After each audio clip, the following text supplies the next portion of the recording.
Are you ready to talk about death? Because we are. We've got death in the Dark Phoenix trailer, death on the Gifted finale, plus Zia and I are going to rank our top 5 most gut-wrenching Marvel deaths. Marvel TV Weekly starts now! You're tuned in to AfterBuzz TV, the ESPN of TV talk. Now, let the buzz begin. Yes indeed, it is Sunday. It is 9 p.m. Pacific time. It must be time for Marvel TV Weekly. I'm Christian Bladt, joined as always by Zia Anderson. Hey guys, I'm excited to talk about death. For those of you, we all are, those of you watching live in the chat, please join in on YouTube, chat with Zia. She will share your comments here on the air, and then also she'll be distracted and typing to you when I'm asking her questions and be like, what? See, this is what I come for, guys. It's not to talk to Christian. No, it's to talk to you believe me, guys. nobody's here to talk to me. All right, we do have a lot of things to talk about. You know, as most of you probably know at this point, Zia and I are also on Marvel Movie News on the Popcorn Talk Network, Thursdays at 1 Pacific. And we covered the Dark Phoenix trailer that had been released the night before. What we didn't realize was that apparently Mystique, you know, Jennifer Lawrence, actually dies in the trailer. Now, I've seen so many trailers where somebody, and I'm using air quotes for those of you listening and not watching, dies. And you're like, okay, great. So they made it look like, you know, Jean throws Mystique. It looks like she gets hurt, but she's Mystique. She's fine. Yeah, you never assume that they're going to give away a death in the trailer. Never. And somebody wrote to the three of us afterwards on Twitter and was like, I can't believe you guys didn't talk about it. I'm like, what do you mean? And you dig a little deeper, and Simon Kinberg, the director's like, oh, yeah, no, she dies in the trailer because she dies in the movie. First of all, who kills somebody in the trailer? Who goes around and says that a major character is going to die? Which no doubt reignites all the concerns that, this movie is in trouble, so they're going to tell you that she dies to really get people talking about Generate buzz. What do you think, Zia, about the idea, one, that Mystique dies, and two, that Kinberg's just blab, blab, blab and telling everybody about it?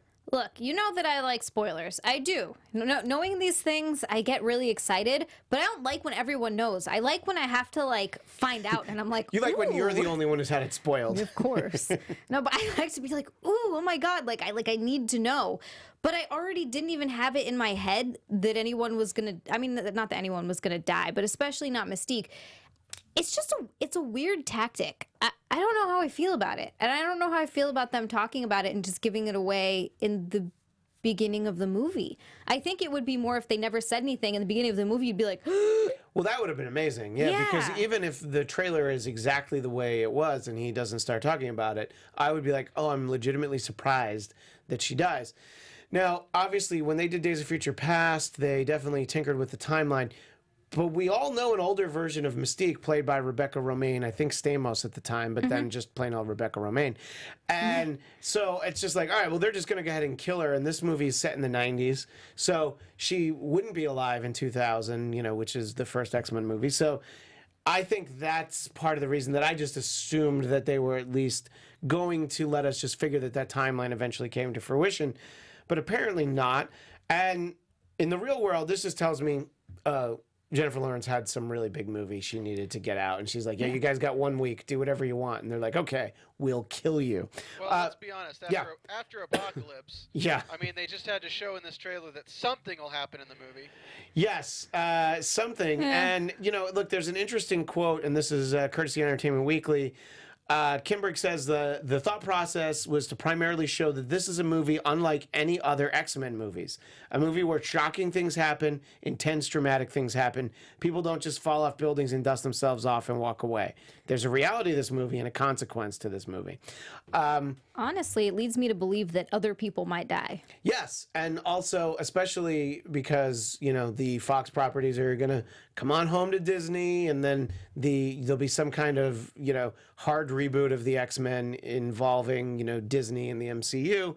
So they're like, with this timeline, we might as well do whatever we want, basically. Yeah. You might as well let Professor X get his hair back. The Beast could be green and furry. What? See, I'm just coming up with stuff right now. Hulk Beast. Oh, Actually, Right? How great would Hulk Grease be? Let us know in the chat what you think about the fact that one, Mystique dies, and two, the fact that what is this? This is like just about 3 months out from this movie, and we all know that she dies now. We already have opinions in the chat. Please, I think it was Black Magic opine 99. away, chat. Tell us all, everything. Black Magic 99 says Jennifer Lawrence wasn't that great as her anyways. She always seemed like she didn't want to be in the movie. There's not that many movies where I'm like, oh, Jennifer Lawrence is so into this. Like, I think Silver Linings Playbook might be the one where I'm like, yeah, she's the one and only. Yeah, but Gizmo E says this version of Raven was way too heroic and too far from her villainous roots. So to see her go does not bother me. Yeah, I mean, I think that the choice that they made was that this was sort of a younger version. They had her, growing up with Charles. And, I was interested in seeing how this Raven became the Rebecca Romijn Raven, who's a lot closer to the comic book version of Raven Darkholme, if you just want me to show off and give you her last name. I just did. What else is happening in the chat before we move along? Well, Ivan Soto says, why kill Raven? I wanted to see her and Hank together. Sorry, Ivan. Yeah. Not happening now. He just wants all the blue people to hang together. I know what you're saying. I get it. And then him and Nightcrawler, they can all start a little family together. She's Nightcrawler's mother, but let's not get bogged down in that. Yeah. Haywood Wong says Rebecca Romijn was great as Mystique. I agree. She is actually my favorite Mystique. And I do like Jennifer Lawrence. There's nothing against her at all. I like it. Yeah. Rebecca was just my choice of a... That was probably my favorite moment in First Class when she shapeshifted into Rebecca Romijn, because I was like, I get that. Anyway, we'll have a lot more time to talk about this, and we'll revisit this topic Thursday on Marvel Movie News. It's just wanted to tidy it up because people were writing about it. In a moment, and it's fortuitous that our friend Stephen Lemieux is with us in the booth today, because we'll be talking about the season, possibly series finale of The Gifted. But first, Xia has this important message. Hey guys! Before we move on to our next topic, we just wanted to say thank you for making us the ESPN of TV Talk. For us to continue to grow, we could use your help. If you're on YouTube right now, hit that thumbs up button and subscribe. Right now, I'll wait. And if you're on iTunes, please give us a 5-star rating. 1 through 4 doesn't work, so just hit 5. Don't even worry about the other ones. But no matter where you are, leave us a comment so you can get involved in the conversation. I really do love reading all of your comments. It is awesome, and love having you guys in chat. Being a part of AfterBuzz TV has meant so much to all of us, and we truly appreciate you supporting us in doing what we love. Seriously, this is the coolest. And don't forget to tell your friends and keep enjoying our shows, because we love it and we enjoy you guys. Yes, we do. Thank you, Xia. And thank you to everyone who's joining us here. So we do now turn to it was episode 16 of season 2. It is entitled Omens, The Gifted season 2 finale. And, we talked about this last week, that Matt Nix, the showrunner, has been very upfront that he's not confident. In fact, he's almost positive that Fox would not renew it for a 3rd season. So he thinks if there's another season, it would have to be on Hulu or some other outlet like that. So for all intents and purposes, it could be the series finale. But I don't know about you, Xia, but the way it ended, I'm like, no, well, now I need to see more. No, I want to see more. Yeah. I wasn't even a huge fan. The season had so many ups and downs for me. There were arguably slightly more downs, but there were some really cool aspects to it and characters that I would have loved to have seen. Seeing John as Thunderbird was the coolest. I would love to see more of that. I would love to see more of Clarice Blink as Blink, because what we saw at the end there, I was like, oh. Right, exactly. Well, let's start off with Thunderbird. Yeah, no, that's all right. No, I'm getting ahead of myself. We got time.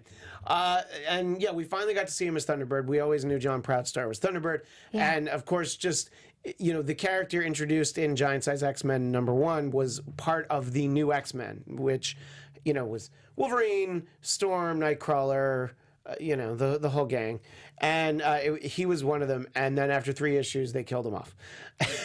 And it sort of was nice for him to get a new lease on life, 45 years later on The Gifted. Yeah, look, I like the character. He's a good character. Yeah. And he had a pretty cool look. So the fact that he finally did this, I thought it looked really cool, and I was glad to see him where he was out of F's to give because he was convinced that Clarice was dead, and he was just he's just like, you know what, I'm just gonna go ahead and be a human shield for you, whatever happens.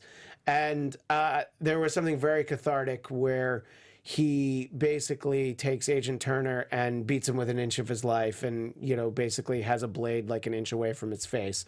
Talk about sort of John's whole arc throughout this course of this final episode. I always liked John because I kind of feel like he was the voice of reason a lot of the time, which I always appreciate in shows when people are losing their minds. I'm like, oh, all right. And people get all emotional and it turns into a big issue. And I kind of like that John was sort of keeping everyone even. And I'm going to say this one more time. He's really pretty. Hey, it might be riddled with bullet holes, but he does have his shirt off a lot, He does. Yeah. But I also think that he has really cool powers. I love the idea that the fact that he's a great tracker. I love that he sort of reminds me of Aragorn, and I'm like, yeah, that's awesome. I want to see that. He has the power of zero planning. Well, you're not wrong there. And throwing one tomahawk and missing. I was gonna say, I wish that he had really used the tomahawk more. Was just like he probably hadn't practiced in a while. Stephen, you are part of the Gifted After Show here at AfterBuzz. What did you and your panel think of seeing John as Thunderbird finally? We liked it. Tehran, as of course usual, said it was racist as a joke, and everyone on our YouTube chat took it seriously, of course. Yeah, that's how YouTube works. I thought, are we talking just Thunderbird? We're just going to talk this part right now. Yeah, we'll move on to the episode as a whole in a second. It's upsetting that it took him 16 episodes to do something. Yeah. But it was cool to see him actually be his character. I just wish that he would act like a smart human being with the powers that he has instead of just being kind of dumb. Well, Xia has stressed how pretty he is, so it's either I don't know. or. Maybe I let him get away with too much because he's so good looking. I'm like, it doesn't even matter. That sounds about right. Just do what you want, John. Ivan Soto really hates me, but yeah, I just think that I don't even think he was trying to kill them. I just think there's way more better plans than just jumping out in front of the bullets, because he as I said on the after show, it's upsetting that he would think that they wouldn't have higher caliber rounds after they have already interrogated him and shot him with 5 shotgun rounds. Yeah, Jace is there with the express intention of getting John. Yeah. So that he didn't prepare with better rounds and just let John walk through them all, I just kind of thought that was poor writing.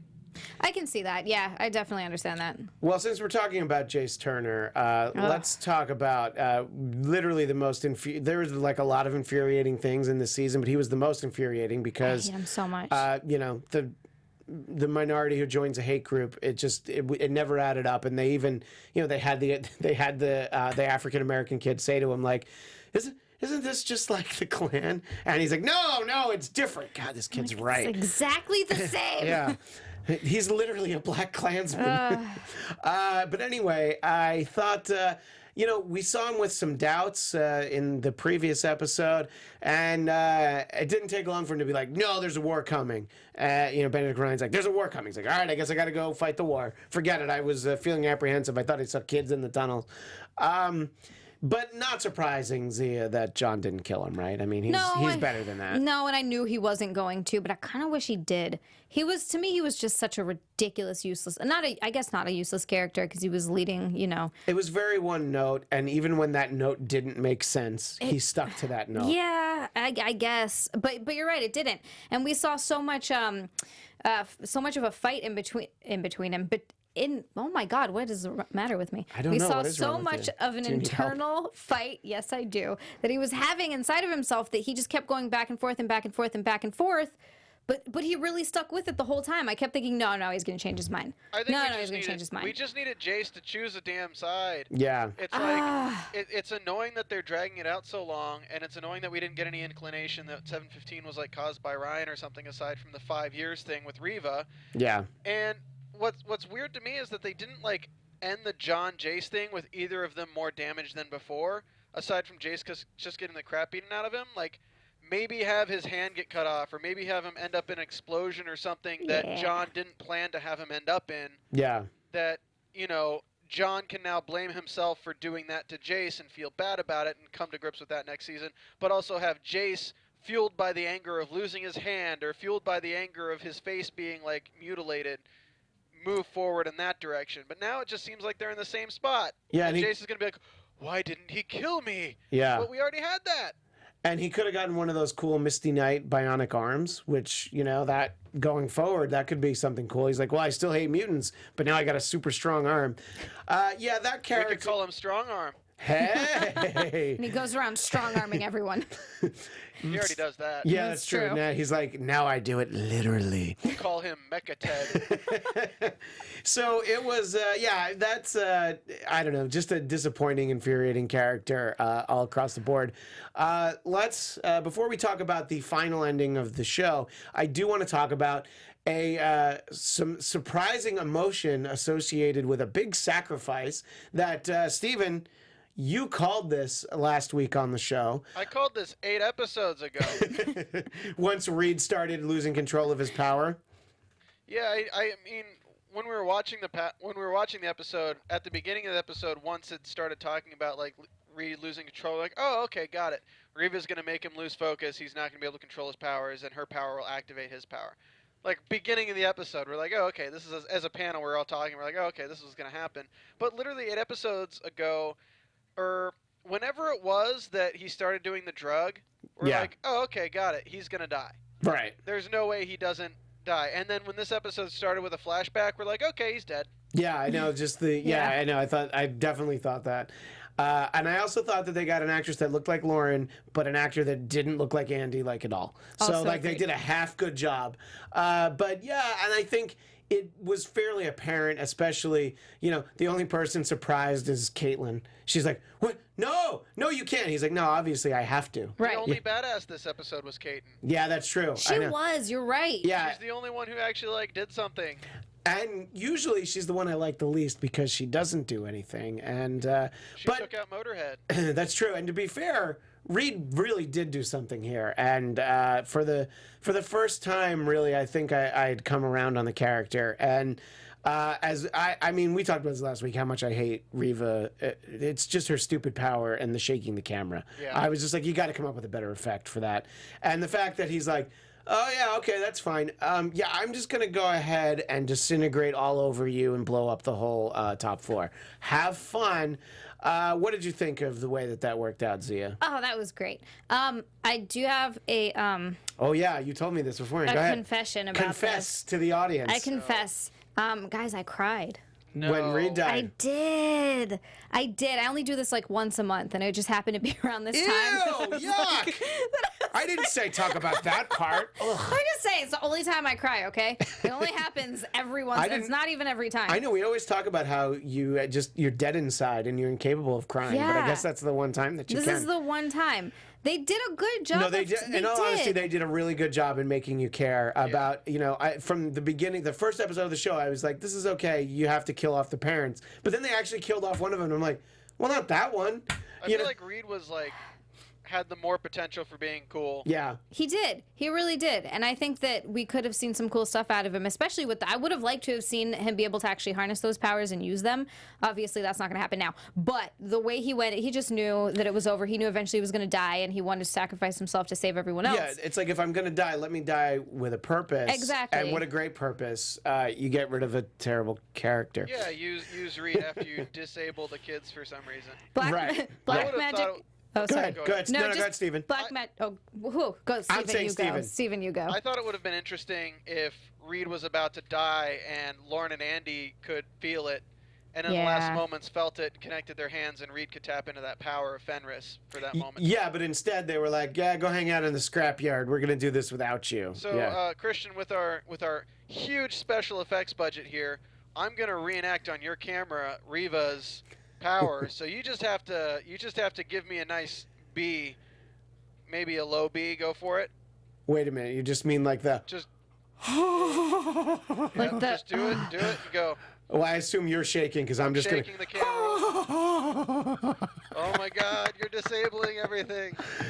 I know. It's, you know what? It probably looked just as good as what they did. All right, sorry. Black Magic had a comment. No, he was just saying it's hilarious here. He goes, you cried over Reed. He was such a boring character. Look, I wasn't a huge fan of him throughout the season. No, but he died with such a good reason. He died with such a good reason. And it was really cool watching him disintegrate her and the whole topic. So it was a spectacular way to go out. But it was just that emotional moment that he had between him and his wife, and you could see she was just looking at him like, this is it, I'm losing you. And that got me. Let's talk a little bit about Fenris, because ever since they introduced the idea of Fenris, I've been very excited because I like those characters as they are in Marvel Comics. And I thought that finally somebody pointed out to the Stepford Cuckoos, aka the Frost Sisters, there's 3 of you. You're 3 really powerful telepaths. Why don't you just go ahead and control some minds? Because you clearly can't read them, because Polaris is hanging around, Andy's hanging around, and they both leave. Polaris is sneaking around. Polaris has a cell phone. Polaris gets Marco to kill somebody, and then got somebody else killed. But anyway, and then they're like, all right, let's finally do something. So they actually force them to use their awesome Fenris powers. And I can't say I'm upset that Sentinel Service building got blown up. Of course not. Because, they do bad things to mutants. And it's like, what about somebody who just works for them? It's what? I'm just following orders. And, I refer anybody to the conversation in the film Clerks about contractors working on the Death Star who were killed when it exploded. You know what you're getting into. If you work for Sentinel Services, you realize that mutant terrorists might melt your building. I think they were trying to change that perception, though, Reed. I called you Reed, Christian. Because I'm like the dad of this show. It's cool. I mean, what they did with the writing that was good was that they drew a humanitarian line between Sentinel Services and normal people that after 7/15 wanted to take part. Right. So what they were saying was that Reed, as a normal person with kids and everything, wanted to be involved because of 7/15, so he joined Sentinel Services, and then they blew up the building, basically being like, it's normal people who just wanted to do their part in this building that are now dead because of 7/15. That's the kind of comparison they were trying to draw, so you felt more for them. Well, I guess this is the time of the month where I'm more like Xia, and I was dead inside, and I was like, all right, I'm okay with that. Yeah, they're fine. Yeah, they're fine. I actually thought they were going to Fenris the building that Reva was in, and I just wanted to see that more than anything. I just wanted to see, the tour bus full of kids getting off to tour the building, and then, the old folks home tour bus, and then 6 people in hospital beds with leukemia being rolled into the building. And then they do Fenris. Yeah, come on. What do you guys think? Do you think that Esme's sisters are alive and well? Because I do. I don't think they're dead. I think that we don't see them after. I agree. I think that they're still alive. They're just a little bit out of commission, and they probably don't like her. A lot of people get faint of heart and fall down when Marco splashes them. Yeah, well, exactly. And by the way, I think that there's a very comic book sort of explanation for the fact that Reed doesn't necessarily have to be dead, depending on the nature of his power. It's like you have characters who blow up, and then they kind of get recalled. Like Wolverine has his healing factor, where if there's a nuclear blast, he could actually reconstitute and reform back together. Yeah. So it'd be cool that if he was had a melted face or something, But anyway, let's talk about the really cool ending from the end of The Gifted, which was where we saw Future Blink, and she has she's throwing open the portals, and all you can really see, and then this is the still that we have for those of you watching on YouTube, you can see whatever is on the other side of that portal, stuff's on fire. It's really bad. It's like Blink of Future Past or something like that. What did you think about that, Xia? Oh, I wanted to see that more than anything. I was like, dang it, now it's just starting to get good. Yeah. I think that there were so many parts of this season that to me felt like kind of a waste. If we'd gotten to see more stuff like this, that'd be so cool. And also I want to see where she takes them. Yeah. Is that their Blink? It seems like it. It could be because of the whole idea that she could have opened a portal to basically nowhere. Right. But it could also be, this could be a portal from another timeline, another dimension. There's so many different explanations, because she sure didn't feel the need to explain to John, sorry, I've been dead. It's actually just January 2019 Malibu. She's like, look, Hey, everything's great here. We can just chill on the beach, guys. We all need to dry out in Malibu for a few weeks at a time, so that would Just make picked sense. a bad time. What did you think about that ending, Steven? I think it's pretty much confirmed that it's not, and not confirmed by anyone like on the show, but I think just looking at the character, it's pretty confirmed that it's not their Blink. Yeah. Like, the complete lack of care that it's John, the lack of care that even seeing her old friends again, like there's nothing. It's just like, hey, let me use my powers in a completely new way. If they're going to get a season 3, I'd say they're going to say that Blink died. Their Blink died, and she got sucked into another dimension and created the link between those two dimensions that this Blink is now using to contact them. Yeah, I mean, in the Days of Future Past movie, Wolverine goes back into his consciousness. In the comics, it was Kitty Pryde. So this could very well be some sort of, Blink from a future that's not even their future. So it'll be interesting to see if they ever get to make any more episodes of this show. Ivan Soto says the showrunner said it is Arc'Larys, which doesn't really make too much sense, but okay. Yeah, Star Drew also says that can't be the real Blink. Well, see, here's the thing. It could be their Blink from the future, and then they'll have to explain, like, so where did you go exactly? It's like, well, I didn't go to this far in the future. I went a few years in the future. Maybe she went back in time first to stop Dreamer from giving her all the John love. Yeah, that's true. And that's how she can actually be cool again. I mean, she did. There was one moment where she kind of looks and smiles and, like, nods into the portal, and I thought maybe in that moment she was sort of looking at John like, hey, but I don't know where she was looking. Yeah. So. Well, I think this could be one of those cliffhangers like the season 2 of Iron Fist, It's like really cool, and you're just like, I can't wait to see what happens next. We may never see what happens next, but we'll keep an eye on it. We'll let you know. I mean, look, there'll be an official announcement one way or the other. If Fox doesn't renew it, that doesn't mean that it won't still go on. And, look, shows have also continued on as comic books, so maybe people wouldn't be as excited about that. But I would want to see what's going on and what's planned. So, what's your season 3 fan fiction, Christian? Wow, my season 3 fan fiction is Blink just doesn't care about any of them, and she's just using them. But I'd like to see actual Sentinels. Like the Sentinel, like we've seen them in the movies, but mostly from the comics and the cartoons. And I would like there to be like a Sentinel army on the other side of that, and that's why she needs these guys, because like, well, in my future, you're all dead, so I had to come back and get you. Don't get killed again. So I don't know, I would like to see a future that is like Days of Future Past, which is, in the Days of Future Past comics, you see the Sentinels kill everybody. The cover's like, in this issue, everybody dies, and it's true. They kill everyone in Uncanny X-Men 141. It's in the future. It's old versions of them, but they still kill them. It was a good question. What would you like to see, Xia, in a season 3 if there is one? I mean, I was already going for Days of Future Past, I think, too, just because, I mean, I saw the 90s cartoon when they did that version of Days of Future Past, and I would really like to see something kind of like that. I think that'd be really cool. It was, who is it? One person survives that when everyone dies, right? Isn't it Wolverine? Or am I thinking of a different one? You're thinking of a different one with the Illusionist and Wolverine. Yeah, that's actually not the same thing. Yeah. But it's in that future everybody dies except Kitty goes back in time in the comics anyway. Steven, what would you most like to see in a season 3 if there is one? I don't want it to be Days of Future Past, because already the show has been like, hey, let's take canon and then make it kind of skewed and weird without being able to mention anything. Yeah. So I'd like to see Genosha of some sort. Oh. That would be cool. That'd be really cool. A lot of the fans are really wanting Genosha. Yeah. Which would be really great.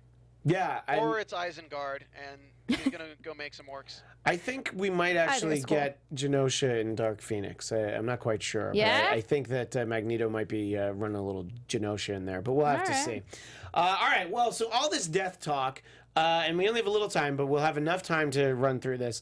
Xia and I wanted to go through our top 5 most gut-wrenching Marvel deaths. Now, I'm going to go first because I'm sexist.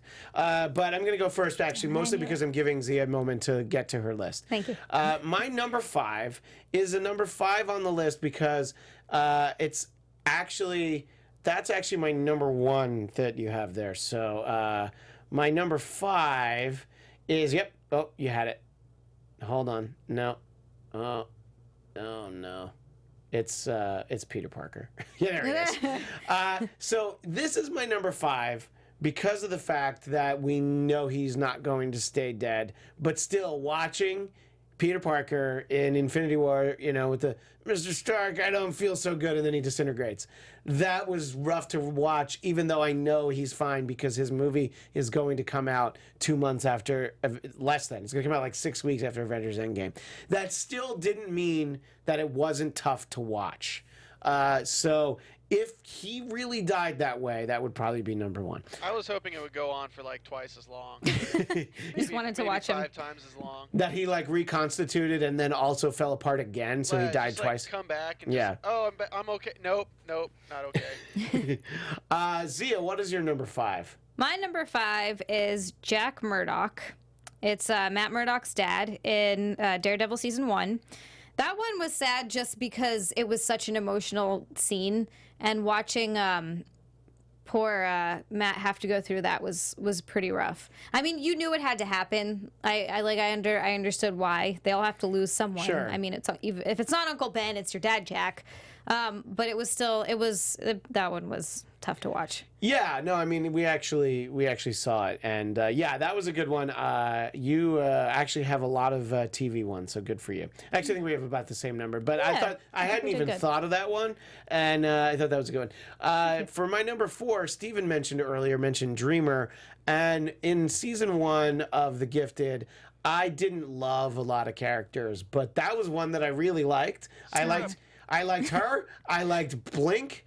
And, that was kind of it. I liked Polaris eventually. When they introduced her to us and she had black hair, Michael Shirley used to be on the show, and we were outraged. Nobody else cared, but we were very upset. Oh, my God. Pretty much. That's, I think, exactly what he said. But she stayed dead, too, so that just tells me they hated the actress. But in any case... I thought it was a cool power and interesting character, but I was in the minority there. All right, so Xia, you're number 4. It was Heimdall and Infinity War. Oh my gosh, you are correct, because that was like not even part of the snapping. No, Yeah. It was just so sad. I was like, no, that means he can't come back. That means Idris Elba's dead. Yeah. He can't go and be the next James Bond because he's dead now.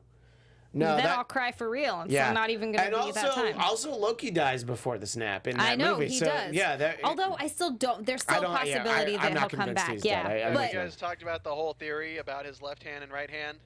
No. What theory is this? There's a whole Loki conspiracy of like he uses his left hand in every scene where he's lying or whether it's a projection, and then he uses his right hand for when he's real, and in that scene he uses his left hand before he gets killed. I honestly wish I had the time to like watch these things enough where I would pick up on stuff like that. Oh my God, right? Yeah. Because I guess that would mean I didn't have children, but the trade-off to be able to pick up on stuff like that would be interesting. I would like to see Loki in Avengers Endgame. My number 3 is Fitz from Agents of S.H.I.E.L.D. Season 5. That was not really a good feeling for those of us who were invested. There he is. Like, it's also because throughout the scene, you didn't have any idea. I mean, I didn't, maybe because I'm a dummy. But I was we all know that. Well, yeah. And I was just like, wait, no, not Fitz.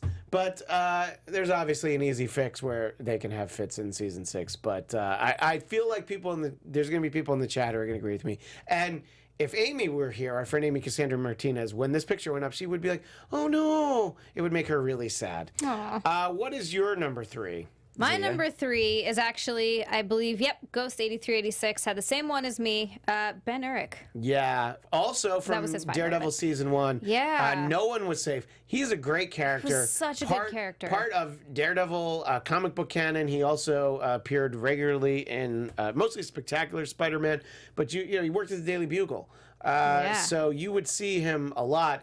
And when he died, I was like, what are they doing? I know. I love this guy. He was one of the only, well, not the, one of the only good journalists there that I feel like had real... Yeah, because like Karen's boss is like ready to like, fold it, and no pun intended because it's a newspaper, but like on anything. He was just like, now I'm out. He had like backbone, and he was there to really find out the truth, and it, got him killed, and it was really sad. My number 2 is our lone comic book entry. It is from Uncanny X-Men 137. It is the actual death of Jean Grey, which was retconned about 6 years later. And they came up with a good comic book explanation as to why she wasn't dead. They're like, no, actually the Phoenix was a different entity that just looked like Jean. Jean's body was hidden in a cocoon. It was underneath the Hudson River. Here she is. This is that Jean. She's not the Phoenix, but she's the Jean up until that point. Up until, like, from Uncanny X-Men 101 to 137, she's the Phoenix. And, but it's still such an amazing ending to a story. It is the way the story needed to end, with Jean sacrificing herself for the good of humanity, because just 2 issues earlier, she ate a planet. She literally ate an entire planet because she was hungry. So, she needed to be stopped, and the only person to stop her was Jean, because, like, Scott's like, yeah, let me use my little eye beams. It's like, oh, Scott, that's so cute. But, no, I'm going to have to, trick myself, basically. So that was my number 2. It might have been number 1 if she'd stayed dead. But she came back. So. Yeah, I know. And your number 2? My number 2 was, this one was so hard to watch. I think I actually might have also cried here. Was so it was also like that time? Yeah, it was also that time. Okay, yeah, great. when I watched this. That's the only time. Yeah. Wolverine and Logan. Yeah, I know. Oh, when my God. And like X-23's there with him. No, and I can't. That was rough. It's the way it needed to end. I'm going to give an honorable mention to when Charles dies in this movie. Somebody else also mentioned that in the chat. I mean, you kind of knew he would die because of how old and like crazy he was, but it was still like, it was upsetting to see him dead. It was upsetting to see him that old and like decrepit, basically. I did like seeing him swear that much, though. Yeah, that was really good. actually really fun. Just seeing Sir Patrick Stewart, but also Sir Charles Xavier swearing. Yeah, that was also Ghost 8386, Professor X. Yeah.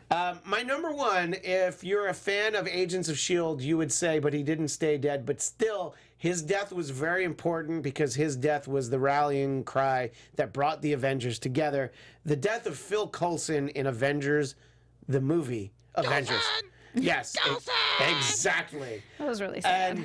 And it is one of those ones that it might not need to be number 1 because the fact that he was back for Agents of S.H.I.E.L.D. It cheapened it a little bit, but it's comic books. I know it's TV, but it's comic books, it's movies, it's TV, it's superheroes. They can always come up with a reason. It's like, well, this is like a different version of the dead guy. Don't worry. The dead guy stuff really matters.